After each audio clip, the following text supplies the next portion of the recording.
Sa parking lot ng isang supermarket, napansin ni Pedro na may tama ang pinto ng kotse na hiniram lamang niya mula sa kanyang boss. Nag-alala ito kung paano niya ito maaayos dahil siguradong mapapagalitan siya. May lumapit na matandang lalaki sa kanya at bigla siyang binigyan ng payo nito kung paano mawawala ang yupi ng sasakyan. Naku po! Iho, ang laki ng yupi ng kotse! Alam mo ba na kapag hinipan mo ang tambutso nitong kotse, aangat yang yupi na yan hanggang sa bumalik sa dati ang kotse na parang walang nangyari? Napaisip si Pedro, ngunit hindi rin nagtagal ay sinunod din ang payo ng matanda kung kaya nagsimula siyang ilapat ang kanyang nguso sa tambutso ng kotse at hinipan ito ng malakas. Makalipas ang ilang sandali, dumating si Juan at tinanong si Pedro kung ano ang ginagawa niya. Hoy Pedro, bakit nililips to lips mo yung tambutso ng kotse? Huminto ng sandali si Pedro sa pag-ihip at sumagot. Kasi nayupi itong pintuan ng sasakyan ni boss. Yari ako doon kapag nalaman niya to, kaya sinusubukan kong alisin ang tama ng kotse sa pamamagitan ng pag-ihip sa tambutso nito.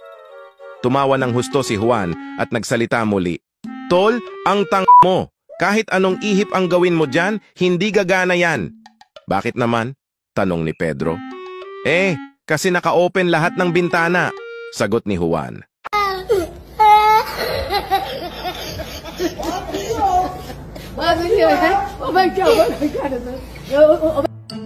Isang gabi, nagkita-kita ang tatlong magkakatropa na vampira.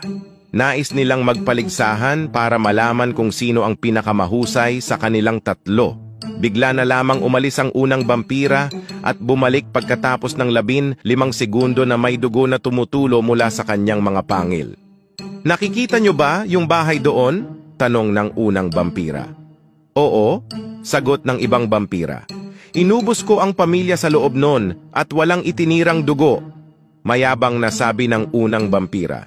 Hindi naman nagpahuli ang pangalawang vampira. Bigla itong nawala at bumalik agad pagkatapos ng 10 segundo na madaming dugo ang mukha. Nakikita nyo ba yung barangay doon?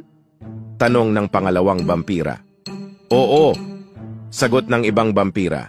Inubos ko ang lahat ng nakatira doon at ininom ang kanilang dugo. Mayabang na sabi ng pangalawang vampira. Lumipad ang ikatlong vampira at bumalik agad pagkatapos ng 5 segundo na ang buong katawan at muka ay punong-puno ng dugo. Nakikita nyo ba yung napakalaking puno doon? Tanong ng pangatlong vampira. Oo, sagot ng ibang vampira. Mangiyak-ngiyak na nagsalita ang pangatlong vampira. Anak ng tipaklong!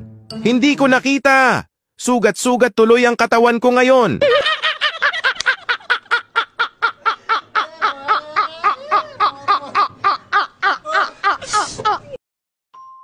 Isang may asawang lalaki ang bumisita sa bahay ng kanyang babae. Sa kanilang pagkikita, iminungkahi ng babae na mag-ahit siya ng balbas. Sabi ko naman sa'yo, Ken, gusto ko yung balbas mo, pero sa tingin ko mas lalo kang magiging gwapo kung wala kang balbas. Sabi ng babae. Sumagot si Ken, Babe, gustong-gusto ng misis ko ang balbas na to. Hinding-hindi ko ito aahitin. Papatayin ako nun pag inahit ko to. Tinitigan ng babae si Ken ng malagkit at nagsalita. Sige na, babe. Please? Malambing na tanong ng babae. Napabuntong hininga si Ken at sa wakas ay pumayag na rin siya na mag-ahit ng balbas. Hating gabi na nang nakauwi sa kanilang bahay si Ken. Tahimik siyang naglakad papuntang kwarto at dahan-dahang binuksan ang pinto. Tamang-tama at patay ang ilaw.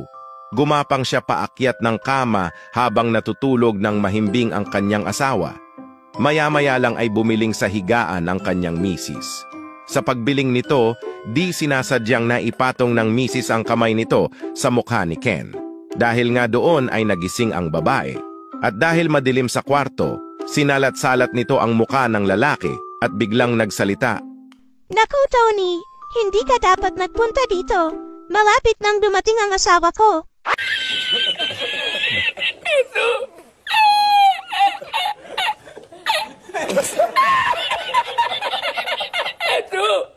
Isang umaga, nagising ang leon na pakiramdam ay sobrang sungit at masama ang timpla.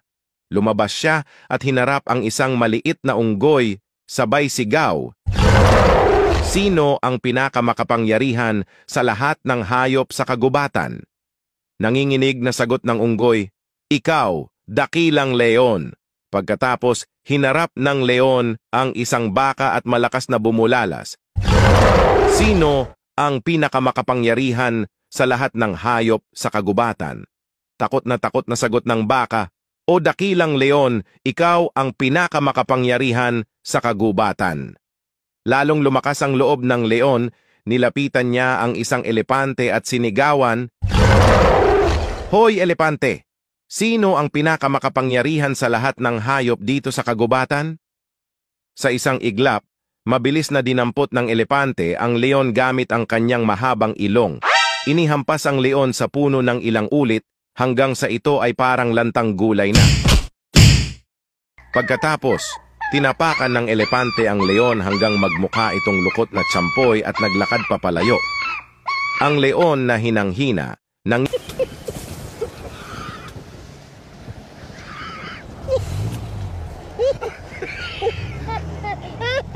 Thank you for watching my video. Please subscribe on my YouTube channel. Good day.